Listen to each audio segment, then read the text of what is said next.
Sports analysis with তুষার আহমেদ। তো স্পোর্টসের video আমি করে থাকি। তো স্পোর্টসের কিছু খুঁটিনাটি আপডেট নিয়ে ফিরছি।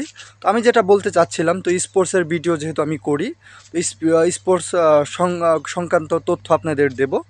তো কালকে কিন্তু খুব একটা হাড্ডাহাড্ডি ম্যাচ ছিল। তো শেষমেশ কিন্তু খুলনা টাইগার্স কিন্তু জিতে গিয়েছিল। তো সিলেট স্ট্রাইকার্সের বিপক্ষে কিন্তু খেলাটা কিন্তু অনেক সুন্দর ছিল, অনেক দেখার মতো ছিল। লাস্ট ওভারে খুব পাওয়ার হিটিং চলছিল।